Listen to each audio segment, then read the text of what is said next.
Creatures of the night, we need to talk.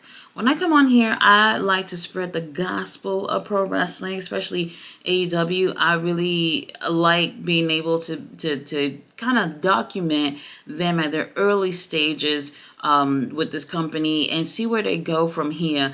But while we're here, we have Ring of Honor. Tony Khan bought it. The checkbook came out. And it's been what, a year and 9 months or so of Ring of Honor, and there's been ups and downs. Now I will say the major up was them being in Texas during the summer. I went to all them shows, had a great time being at shows, and then also seeing how the tapings played out for the Honor Club. They've been really, really good, and you can see the difference from the weeks before that and then that time while they were in Texas. Now, here we are, and this is week 2 of them not being in Texas anymore. Those tapings are done and over with. And the show is not fun. It's just, I'm not sure what to say here. I'm not blaming this on the wrestlers. I'm just saying, like, because they're back to taping after Collision, everybody and their mama is clearing it. Nobody's staying for the shows.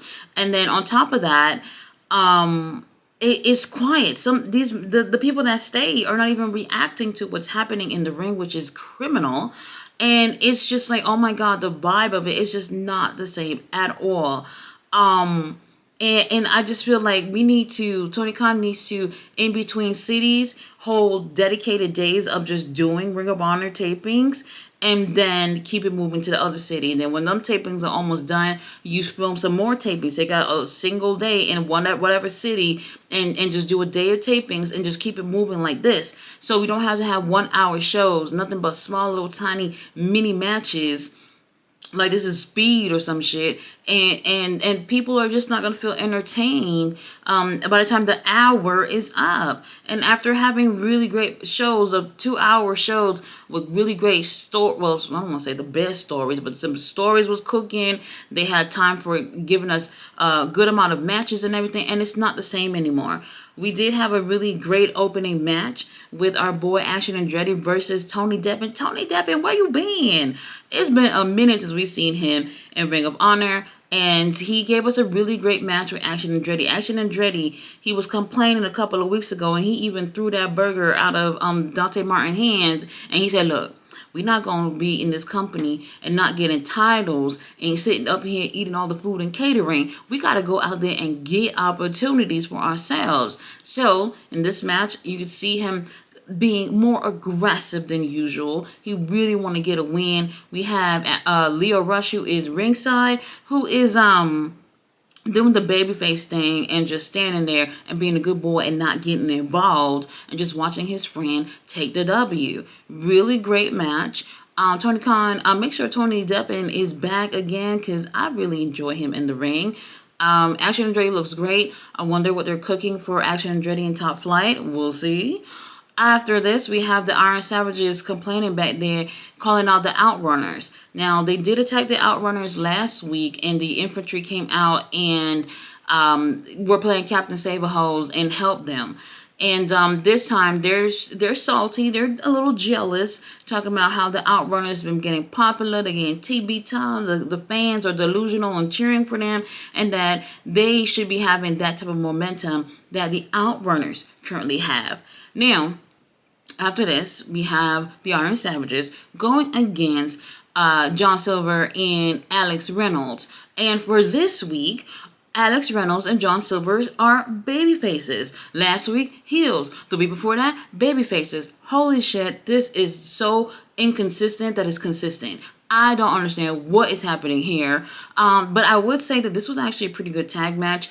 I would say towards the end of the match is where you really see whatever John Silver and Alex Reynolds been practicing is really coming to play, and the combination that they've been giving as a team is really strong. So they usually pick up really well when it comes to finishing these matches, but I do feel like in terms of the rest of the match, it could have been stronger.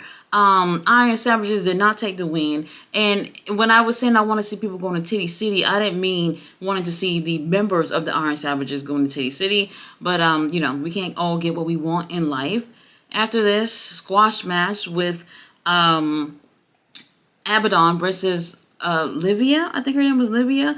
I would say that it shouldn't matter because honestly, it was really, really quick and we didn't get a chance to see Homegirl do anything. Abaddon takes the win. Abaddon is screaming into the microphone, talking about they're going to get their hands on Athena. Now, this little thing with Athena and Abaddon started out like almost 2 months ago, and really the build to it is kind of feeling like we forgot that they are feuding with each other, I guess. And honestly, I'm over it. After this, Red Velvet is backstage with Diamante. They're having a little interview face to face. They cannot touch each other. If they do, the match that they want to have with each other is going to be canceled.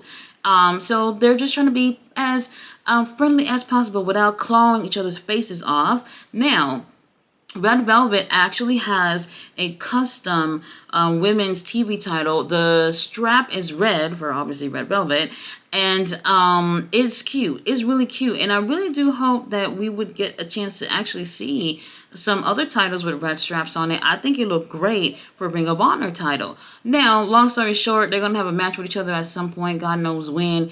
Diamante looked like she hungry for that title. Like she'll probably end up eating that thing off of Red Velvet, which probably won't be a bad thing. But honestly, I don't necessarily think I care for seeing these two go at it because we've seen them go at it plenty of other times.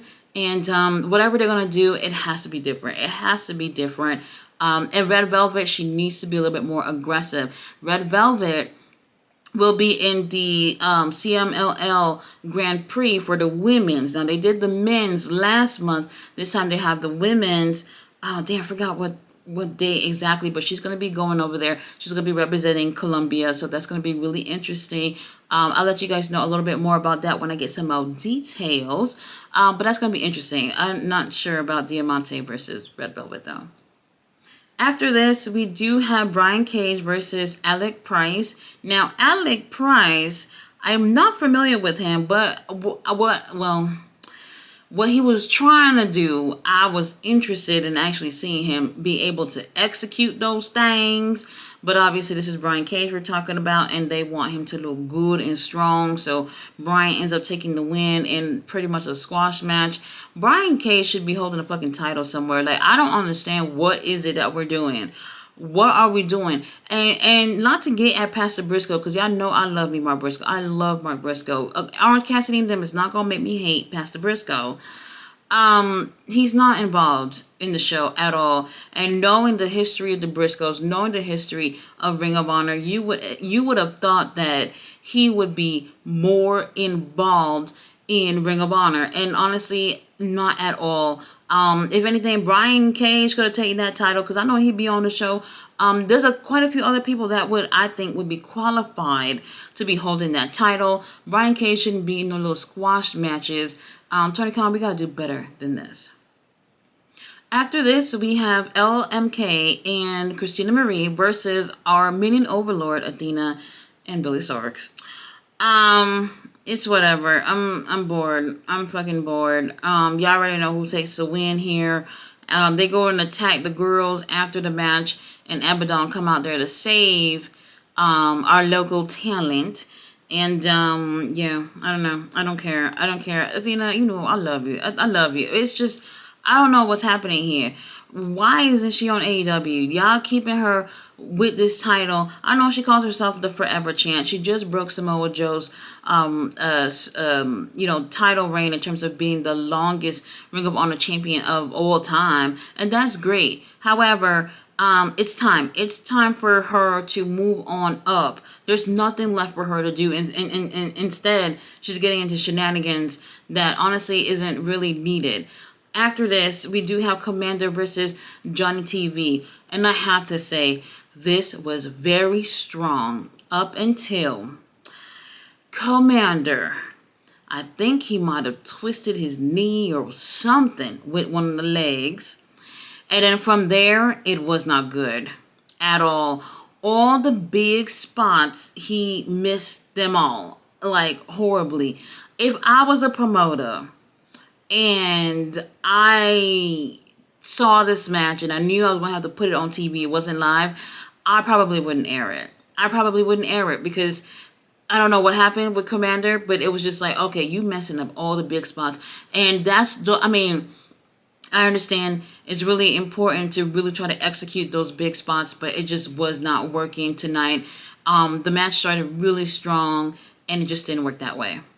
Now, despite all them little hiccups from Commander actually ends up taking the win, but Johnny, he looked better here overall. Now, they kept saying that throughout the whole match, they kept saying this is the main event, this is a great main event, blah, blah, blah, blah, blah. And I'm just like, wait a minute, don't we have an actual main event? Like, what's going on? And it actually turned out we actually did have a main event, which was for the pure title, Lee Moriarty versus Preston Vance. Preston Vance been at the gym. Lord have mercy. That, I appreciate Preston. I really do.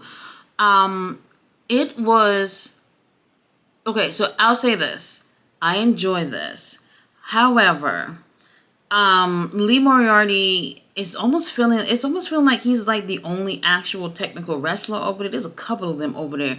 But Preston Vance definitely a little out of his element here, but I thought he looked really, really strong in this match. We got 3 minutes in the match, right? Because you guys know they always put a little timer. They always show, for if they use the rope breaks and all that stuff. And then all of a sudden from 3:30, right, it goes to 12 minutes. And I'm just like, wait, what the hell is happening here? Because out of the blue, I wasn't paying attention to the clock, but it just seemed like we were already like at 15 minutes and like 5 minutes. And I'm like, what's going on? What ended up happening was the clock, whoever it is that's back there, that's supposed to be doing all the graphics and whatever for the show, was messed up. And it went from, them having their match for 3 minutes and 30 seconds, and the clock jumped all the way to 12 minutes. And really, in actuality, I think the match only lasted like 7 minutes tops. And that kind of really, I don't know, people like me get bugged out about little things like that. It was interesting. I thought it was a great match. Unfortunately, Preston Vance came a little short, but I do feel like we're on to something with Preston. We're seeing consistency with him in the ring. He looks great, and I would like to see what they would actually do with somebody like Preston, who is just seeming to be lost in the shuffle. I guess he's out of the LFI situation, if that's even a thing anymore. I have no idea. I am so confused with whatever's going on with these factions and everything nowadays. But whatever the situation is, do not put Preston Vance back with the Dark Order. I don't give a fuck what is happening. Don't put Preston back with them at all. Guys, I'm underwhelmed in terms of Ring of Honor right now. I'm still going to give y'all the reviews. Y'all know me, where it's wrestling, I'm watching. But Tony Khan, like, I would love to sit with you and literally just say, from a fan, from a real fan like me, whatever you're doing with Ring of Honor, bro, like, we need to fix it. This right here, I don't know how much longer the company is going to last if y'all don't stay consistent with providing entertainment through and through on a weekly basis, like how y'all go overboard, obviously, to do your best with the rest of the AEW shows. And I just feel like Ring of Honor, once again, is feeling like an afterthought. And honestly, I don't like that. I don't like that, Tony Khan. Guys, thanks so much for watching my review. I will give y'all a review on Rampage since nobody watches it. I'll watch it for you guys and let you know what happened with that. See you guys then. Bye.